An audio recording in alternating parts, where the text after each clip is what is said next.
Bonjour et bienvenue dans la revue de presse hebdo et audio du secteur retail e-commerce en France, proposée par les Digital Doers. Nous sommes le 15 octobre 2021 et au sommaire cette semaine, 5 articles. Comprendre les attentes complexes du consommateur éco-conscient, un défi urgent pour les marques, à lire dans le JDN. E-commerce, impact des processus de connexion sur la psychologie des consommateurs, toujours à lire dans le JDN. Enfin, le commerce unifié nécessite des profils hybrides et transverses, à lire dans les clés du digital. Greenwiz fait de la transition responsable sa raison d'être, à lire sur e-marketing.fr. Et pour finir, comment Jules se transforme en enseigne éco-responsable, à lire dans e-commerce mag. Je vous le rappelle, sur le site lesdigitaldoers.com, vous avez accès à une revue de presse qui rassemble les articles publiés dans la semaine sur les sites de news de notre écosystème.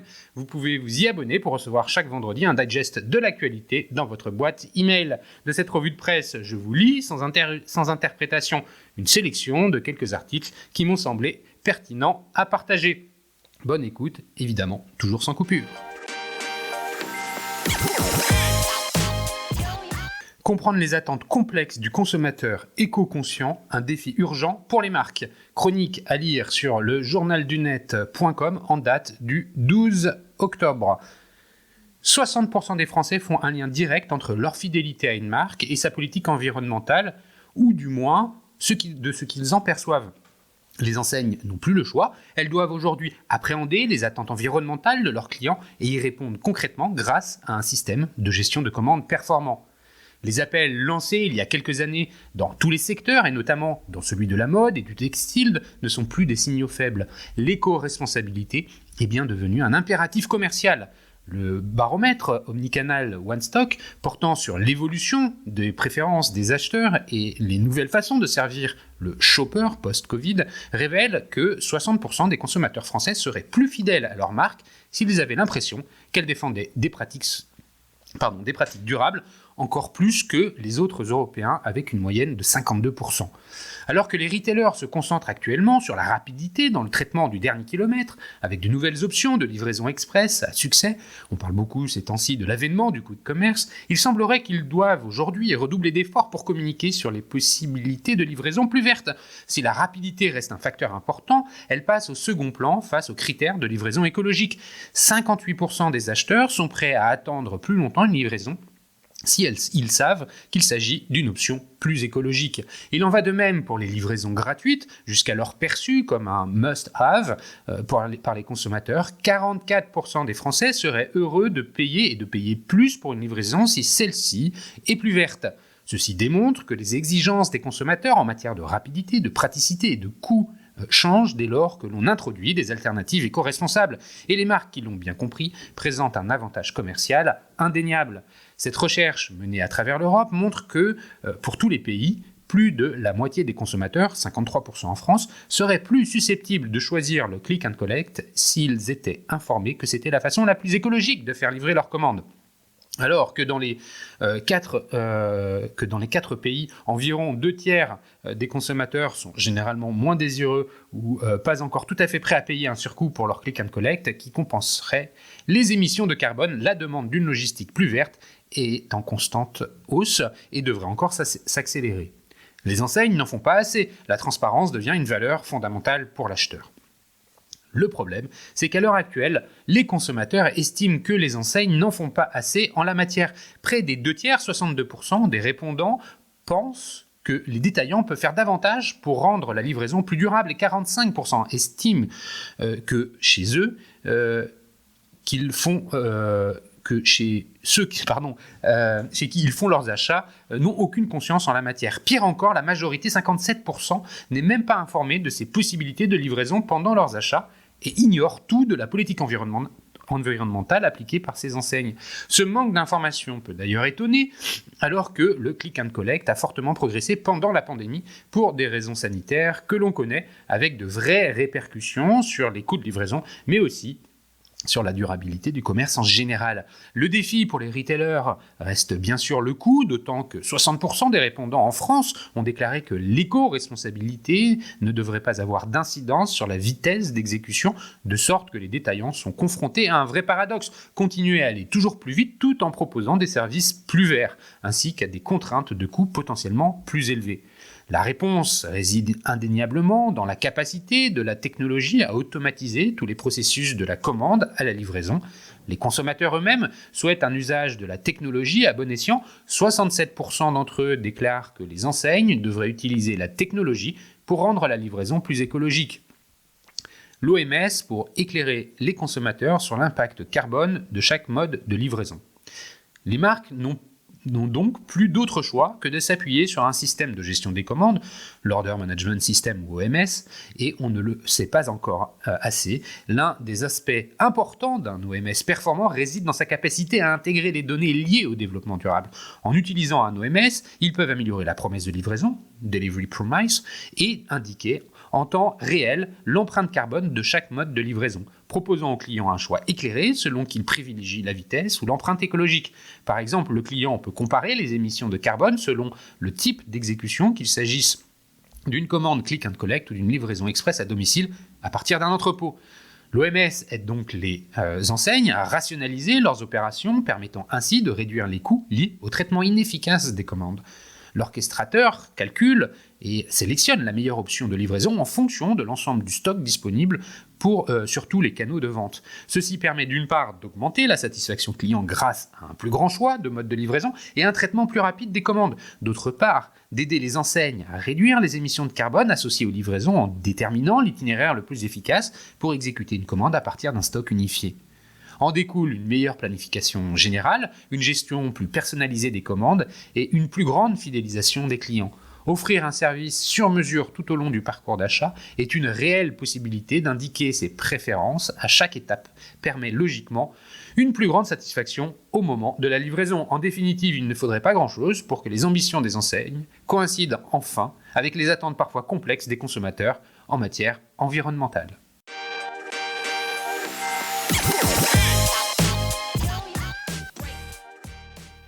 E-commerce, impact des processus de connexion sur la psychologie des consommateurs, à lire dans le journaldunet.com en date du 6 octobre.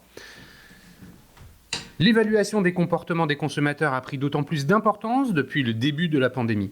En effet, les confinements successifs entrés en vigueur dès mars 2020 ont conduit à la fermeture de nombreux commerces et les Français, invités à rester autant que possible chez eux, ont naturellement favorisé les achats en ligne. Une étude menée par Statista en octobre 2020 le confirme et montre que 34% de la population française déclare faire plus d'achats en ligne qu'avant la pandémie de Covid-19. Cette période particulière a modifié certaines habitudes qui se sont normalisées et certains magasins et marques qui se sont mis au numérique avec la pandémie ont également vu les bénéfices tant sur le plan économique que psychologique. Si le contact physique reste un besoin humain, il est aussi psychologiquement plus agréable d'avoir des options lors de ces achats. Pour s'adapter à ces changements, les entreprises se sont donc davantage intéressées aux habitudes et aux préférences des clients afin de répondre de manière plus adaptée à leurs attentes et besoins, parmi lesquels figure la recherche d'une expérience client plus facile et efficace. Ainsi, le processus de connexion simple et sécurisé contribue à la satisfaction des utilisateurs. Frustration des consommateurs, des procédures de connexion chronophages.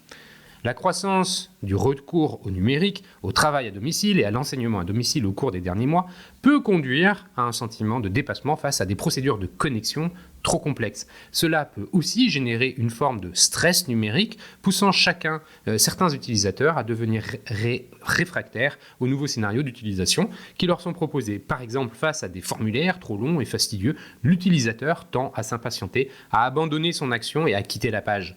La contrainte de temps combinée à la complexité se traduit ainsi par un phénomène d'abandon. Si ce constat est universel, les récentes recherches conduites par Anto ont montré que les consommateurs français étaient plus prompts à le faire. Si ce constat est universel, je viens de le dire, les consommateurs étaient davantage enclins à le faire et à abandonner leur panier et leur tentative d'inscription s'ils estimaient le processus de connexion trop complexe. Cela témoigne de la nécessité pour les e-commerçants en France de mettre l'accent sur l'expérience utilisateur. La majorité des utilisateurs en ligne ont aujourd'hui conscience des problèmes de sécurité que pose l'utilisation et la répétition de mots de passe et d'identifiants de connexion pour chaque compte. Toutefois, le cerveau humain bloque cette idée psychologiquement Lorsque le processus d'inscription devient trop chronophage et complexe, ce phénomène implique que l'utilisateur mette de côté la sécurité pour les méthodes rapides et simples telles que les mots de passe et les utilisateurs. De manière générale, les consommateurs se focalisent sur les achats à effectuer et non sur les dangers inhérents à la connexion, bien qu'ils en aient conscience. Les psychologues parlent dans ce cas d'actualisation des risques. En effet, les mots de passe sont par nature peu sûrs car ils ne sont pas associés à des éléments palpables comme les clés de sécurité. Ce défaut les rend plus vulnérables aux cyberattaques. Aussi nombreux sont ceux qui pensent que les formulaires numériques sont à l'abri du piratage. Autrement dit, les individus ne comprennent pas forcément les cyber-risques car ils n'y sont pas confrontés physiquement. Le côté abstrait fait qu'ils ne voient pas le danger ou ne veulent pas le voir et ne pensent pas que certaines données peuvent tomber entre de mauvaises mains. Ils tentent également à croire que leurs données ne sont pas suffisamment importantes ou intéressantes pour attirer des cybercriminels. Ce caractère invisible du danger rend les clients plus vulnérables et fragilise la sécurité. C'est pourquoi il est essentiel de les aider à prendre conscience des enjeux numériques pour pouvoir traiter les informations à caractère personnel comme il se doit. Jusqu'à présent, la plupart des personnes s'inscrivent rapidement sur de nombreux portails sans réfléchir à ce qu'il advient de leurs données. Stress numérique, une entrave à la sécurité.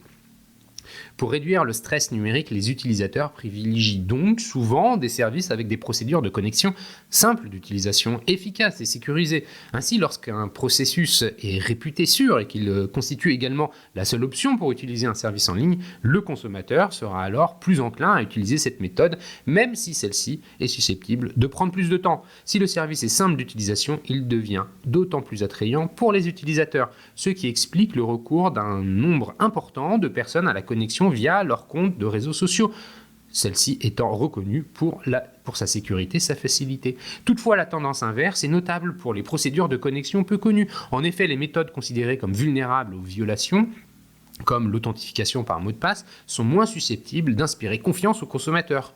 Pendant longtemps, l'authentification biométrique n'était pas non plus jugée digne de confiance, bien que l'attitude des utilisateurs commence progressivement à changer grâce aux améliorations technologiques et aux innovations telles que WebAuthn. Il en va de même pour les processus qui sont perçus comme difficiles à utiliser. Si les sites et les portails en ligne sont très confus au premier abord, cela attisera la méfiance de l'utilisateur. Il se demandera alors où le site l'emmènera à l'étape suivante et pourquoi. Cette question ne devrait pas se poser de prime abord. D'un autre côté, plus le processus est clair, plus l'utilisateur fait confiance à ce système. Les utilisateurs en ligne ont besoin d'une sorte de miroir numérique, c'est-à-dire d'un reflet de ce qu'ils sont. En tout et pour tout, l'étude de la psychologie des consommateurs en ligne est essentielle pour adapter à un environnement d'e-commerce en pleine expansion. Et effectivement, leurs comportements et habitudes de consommation peuvent influencer les stratégies des commerçants en ligne et par la suite encourager le retour des clients. Les psychologues ont remarqué notamment que les processus de connexion chronophages découragent certains clients à faire des achats en ligne qui peuvent ressentir une forme de stress numérique. Or, sachant qu'on craint souvent ce qu'on ne comprend pas, ce stress peut être réduit par davantage d'explications sur les nouvelles méthodes de connexion, sur les alternatives possibles. Permettre aux individus de comprendre ce qu'il se passe avec ces processus et à quoi ils servent concrètement leur offre une expérience en ligne plus sereine et par effet vertueux et à améliorer leur relation avec les services en ligne.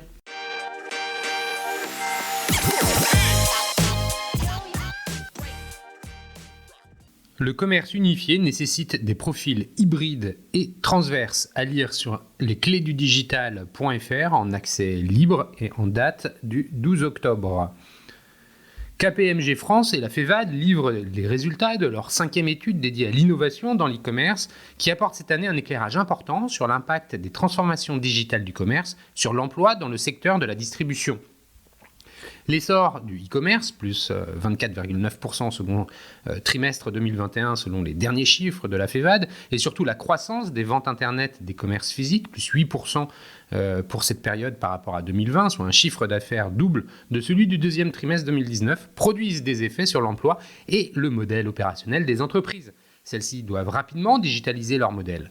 Afin de continuer à croître, à maintenir leur position ou survivre, ces acteurs ont dû faire évoluer leur modèle traditionnel en modèle omnicanal, avec l'accès aux bons talents et la capacité à les retenir, souligne ensemble Marc Lolivier, délégué général de la FEVAD, et Sébastien Durand, responsable offre commerce unifié de KPMG, Et enfin, François-Xavier Leroux, associé Digital Customer de KPMG, en préambule d'une étude intitulée « Commerce unifié, les clés de la réussite ». Comprendre l'ensemble des canaux de vente online et offline. Lorsque les distributeurs optent pour cette approche de plus en plus intégrée, c'est désormais la question de l'acquisition et de la requalification des compétences transverses à l'ensemble des canaux qui se pose. Dans un contexte social parfois compliqué, ils doivent investir et arbitrer sur les besoins en formation, recrutement ou encore externalisation afin de faire fructifier leur capital humain et répondre aux nouveaux enjeux. Parallèlement, ils doivent aussi renforcer les métiers historiques dopés par l'activité en ligne, logistique, relations clients. Dans ce rapport, les auteurs rappellent que les derniers chiffres officiels sur les emplois dans l'e-commerce, publiés par l'Institut national de la statistique, remontent à l'année 2014. L'INSEE estime alors à 112 000 le nombre d'emplois liés au secteur, vente de produits et services dans les entreprises hors sous-traitance, dans les entreprises de plus de 10 salariés.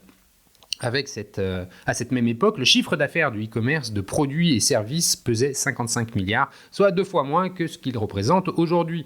À l'ère du commerce unifié et des entreprises intégrées, l'étude sur le nombre d'emplois liés à l'activité e-commerce est devenue un exercice bien plus compliqué. Une partie des distributeurs physiques ont dû relever ce défi du commerce unifié dans l'urgence pendant les confinements successifs et la fermeture de leurs points de vente. Les organisations les plus avancées fonctionnent dorénavant avec une gouvernance et des profils hybrides et transverses capables de comprendre l'ensemble des canaux de vente online et offline. Ces profils doivent ainsi être en mesure d'appréhender les enjeux spécifiques du digital, de suivre les tendances du e-commerce et les évolutions d'un écosystème sans cesse en évolution, tout en connaissant bien les solutions technologiques et les partenaires existants sur l'ensemble de la chaîne de valeur. Rapatriement en interne des savoir-faire IT et développement web. Chacun des métiers nécessaires à la constitution d'un modèle de commerce unifié robuste se trouve actuellement en tension dans une plus ou moins grande mesure. Le rapport met en exergue les fonctions du marketing digital et des ventes qui ont été parmi les premières fonctions à accompagner le développement de l'e-commerce en contribuant à la digitalisation à la fois de la communication avec le client et de l'offre. Ces métiers restent en développement continu depuis une quinzaine d'années, sans rupture récente. La tendance actuelle, qui met l'accent sur l'acquisition à tout prix de nouveaux clients, fait la part belle aux métiers liés au SEO, au SEA, au Social Media Management. Tandis que les métiers autour de la fidélisation client et du CRM restent en retrait. L'IT et le développement web représentent un besoin important que les distributeurs peinent à résorber. Ce domaine connaît toujours une accélération avec une sophistication croissante et un besoin de mise à jour permanente sur les nouvelles technologies. Des médias dans le secteur du recrutement informatique, comme les jeudis, signalent jusqu'à 4 fois plus d'offres d'emploi sur le domaine qu'il y a 5 ans. Cela s'explique en partie par la volonté des entreprises de rapatrier en interne le savoir-faire et la connaissance jusqu'à présent externalisés auprès des prestataires. Cette internalisation contribue à l'accroissement de leur niveau de maturité sur l'e-commerce et le commerce unifié. Les compétences en data et en analytics ont commencé pour la plupart à être acquises par les distributeurs traditionnels après une inflation. La période est marquée par une stabilisation en termes de volume d'offres d'emploi et de surenchères salariales. Les recrutements autour de la donnée restent malgré tout prioritaires pour les distributeurs traditionnels. La relation client et le juridique sont les domaines marqués par une très forte demande pour les différents métiers qui la composent. Cette demande croissante est en lien avec l'augmentation des volumes et des besoins en support client et gestion de litiges qui l'accompagnent.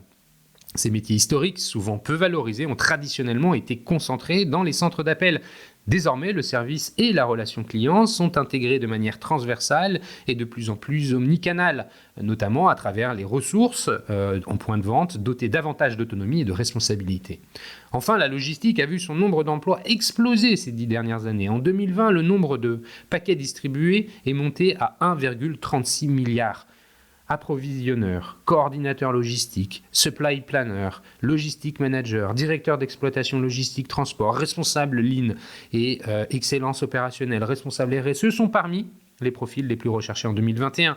Si comme dans tous les secteurs, la tendance à l'automatisation et à la robotisation de la logistique e-commerce devrait se développer dans les années à venir, l'impact d'une telle évolution sur l'emploi reste difficile à évaluer pour l'instant, tant il dépendra des choix opérés par les entreprises et des innovations technologiques à venir. Difficulté de recrutement. Dans cette transition vers un commerce unifié, les distributeurs traditionnels sont confrontés à des difficultés de recrutement à la fois sur les métiers d'encadrement et les métiers opérationnels, dont les causes sont multiples. Dans la logistique, la localisation des entrepôts concentre par nature l'emploi dans les zones périphériques, souvent proches des grandes agglomérations. En plus de la très forte concurrence entre opérateurs logistiques, les distributeurs doivent donc prendre en compte cette contrainte dans leur stratégie de supply chain.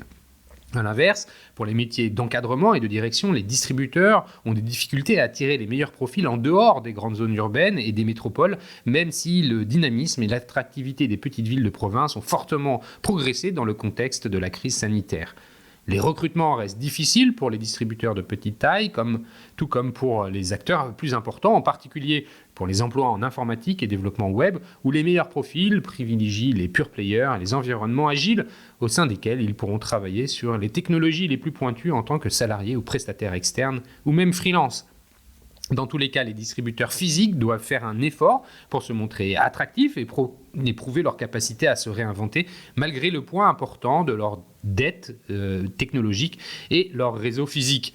La qualité des profils ne se mesure désormais plus uniquement à travers les hard skills, compétences techniques, qui deviennent obsolètes tous les 2 ans, mais surtout à travers les soft skills, reposant sur l'intelligence relationnelle et émotionnelle, qui garantissent agilité et adaptabilité dans l'organisation. Surenchère salariale. Les meilleurs développeurs et profils experts du digital et de la data ont souvent le choix entre plusieurs propositions de postes chez différents acteurs, ce qui peut donner lieu à une surenchère salariale. Ces profils se montrent aussi moins sensibles aux avantages classiques, tickets restaurant, 13e mois, que les générations précédentes. Ils recherchent davantage un environnement de travail confortable, valorisant, leur offrant les perspectives d'évolution importantes et un épanouissement personnel, et n'hésitent pas à changer régulièrement d'entreprise pour acquérir de nouvelles compétences et expériences. Dans un contexte de demande supérieure à l'offre, les candidats et employés sont en position de force vis-à-vis des employeurs lorsqu'il s'agit de négocier leur rémunération. Ceci se traduit par une forte inflation salariale sur certains métiers les plus recherchés. L'importance de la formation. Face à la pénurie de talents disponibles sur le marché et à la difficulté de les retenir, la majorité des distributeurs traditionnels déclarent avoir besoin de développer les compétences numériques au sein même de leurs ressources existantes. En parallèle, les recrutements externes, s'ils s'engagent donc dans une démarche permanente d'upscaling, formation destinée à augmenter les compétences existantes, et de rescaling, formation qui est destinée à aider les personnes à acquérir de nouvelles compétences pour changer de métier en mobilisant des investissements internes ou publics, afin d'accompagner leurs collaborateurs dans le changement de modèle opérationnel. Pour accompagner les changements induits par un environnement en constante évolution, les distributeurs physiques doivent donc faire de la formation un sujet clé placé au cœur de leur démarche de transformation. Celle-ci doit être portée au plus haut niveau de la hiérarchie et inscrite au cœur de l'agenda des dirigeants, au même titre que l'arbitrage des investissements et de suivi de la performance. Après l'urgence de la crise, le temps de la structuration et de l'acquisition de nouvelles compétences transverses et hybrides sur l'ensemble du cycle de vie du client doit être inscrit sur la feuille de route des dirigeants, insistent les auteurs du rapport. Si certains profils manquent à l'appel, d'autres ont été durement touchés par la crise sanitaire. Une autre étude menée en juillet par le Conseil du commerce de France auprès de 13 de ses fédérations adhérentes, représentant l'ensemble des secteurs du commerce non alimentaire, démontre ainsi que 20% des sondés ont été contraints de réduire leurs effectifs salariés en renonçant notamment à de nouvelles embauches, plus de 70%. Le pourcentage est particulièrement important dans l'univers de l'habillement. Les conséquences sur la santé du personnel et des dirigeants ne doivent pas non plus être sous-estimées. Plus du tiers d'entre eux ont dû faire face à des périodes de stress intense, de Covid et de dépression, notent les auteurs de l'étude. Plus que jamais, accompagnement et formation doivent être à l'ordre du jour.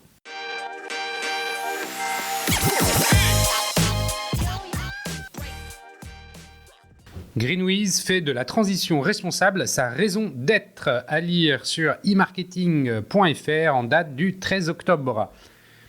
GreenWiz, plateforme de vente de produits bio et responsables, continue de grandir à l'échelle européenne en élargissant son offre grâce à sa marketplace.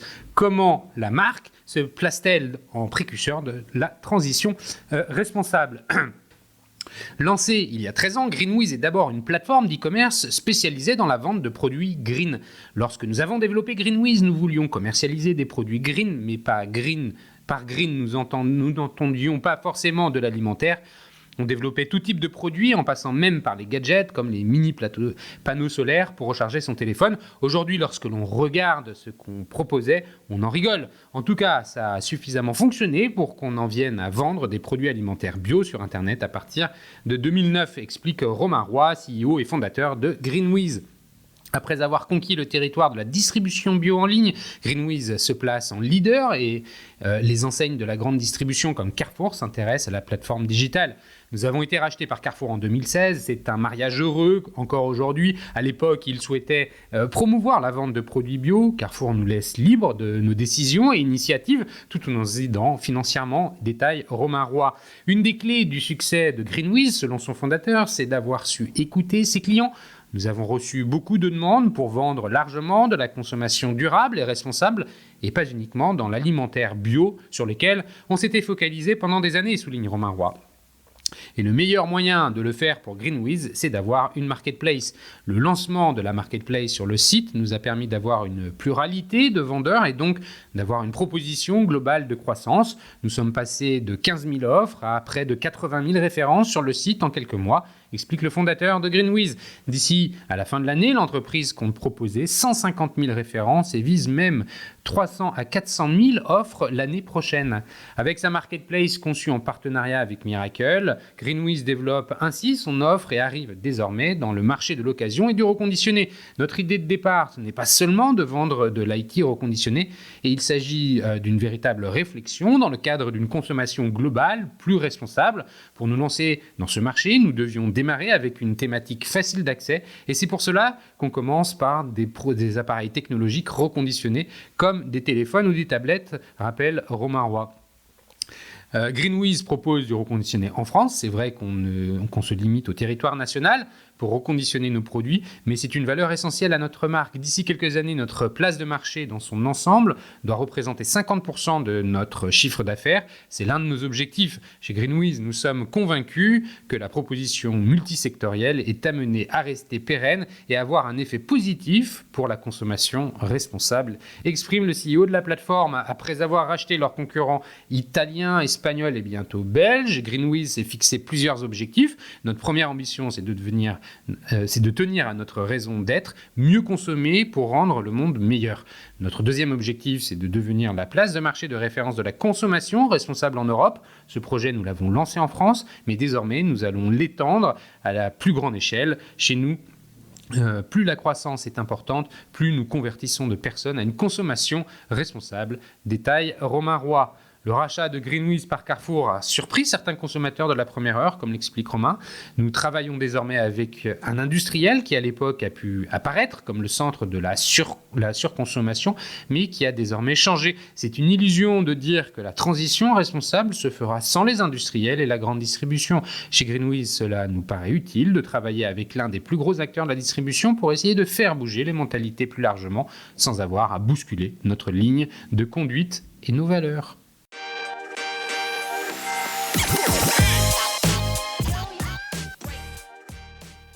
Comment Jules se transforme en enseigne éco-responsable, à lire sur e-commercemag.fr en date du 12 octobre. L'enseigne de mode masculine réoriente son positionnement pour devenir une marque responsable et engagée. Sa nouvelle devise, acheter moins mais mieux, avec des collections en matières durables, bio et recyclées, et la construction d'une usine dans le Nord pour fabriquer plus local.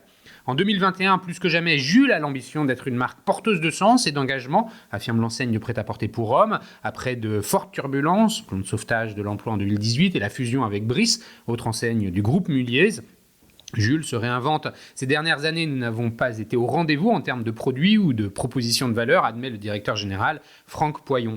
À ce poste depuis septembre 2020, nous faisons en sorte de rattraper notre retard pas à pas. La marque de prêt-à-porter a réorienté son modèle vers une consommation plus responsable via sa nouvelle signature Made in Progress. Ce leitmotiv se traduit par ne produire que ce que Jules est capable de vendre.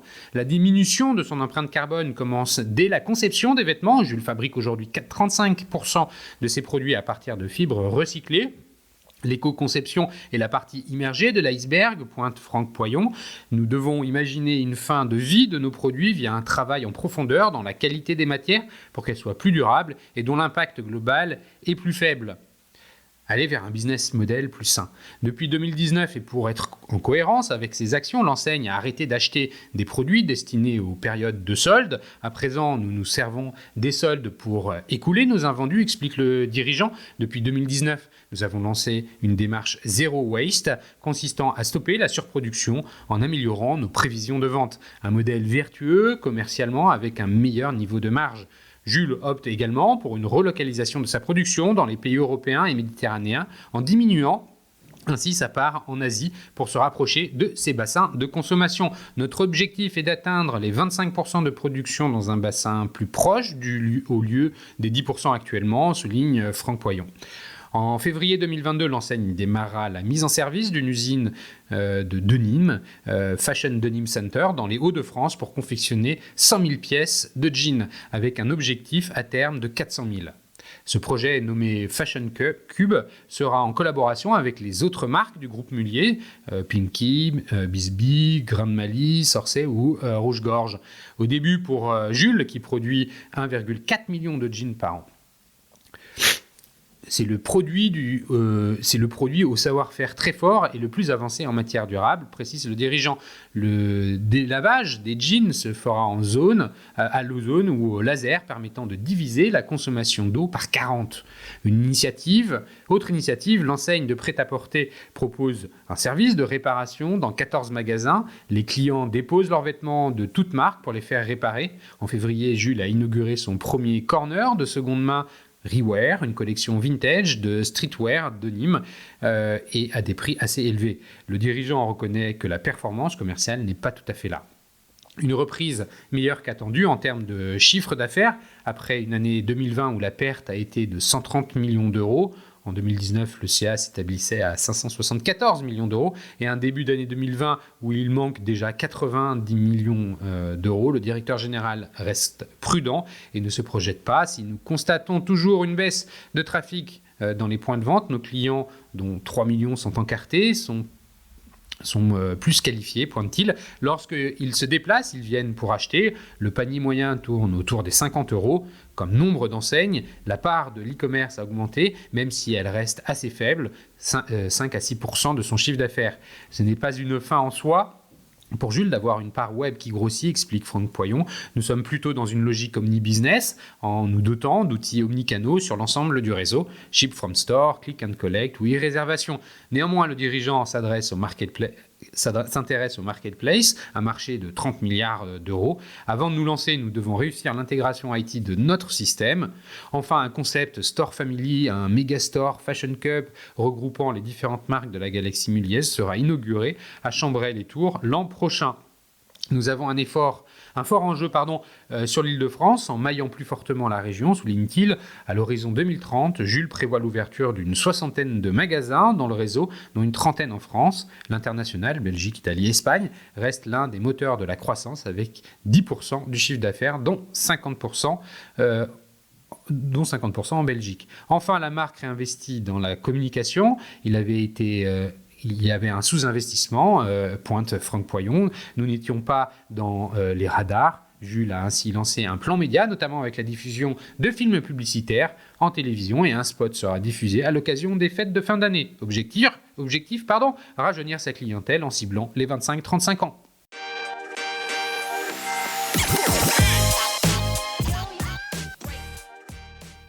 Et voilà, c'est fini pour cette semaine. Merci de m'avoir écouté. N'oubliez pas de vous abonner à la revue de presse sur le site lesdigitaldoers.com. Si vous aimez l'exercice de cette revue de presse Retail e-commerce dans sa vision audio, n'hésitez pas à me le faire savoir en m'envoyant des messages sur LinkedIn et mieux encore en la faisant connaître autour de vous. Enfin, un dernier message d'auto-promo avec les Digital Doers. Je produis des chaînes de podcasts thématiques pour les prestataires de services de notre écosystème. Donc, si vous souhaitez animer la prise de parole de votre marché, c'est l'occasion d'inviter des clients et des prospects à venir converser avec vous autour de votre proposition de valeur. Vous êtes intéressé, alors contactez-moi. D'ici là, portez-vous bien et à la semaine prochaine.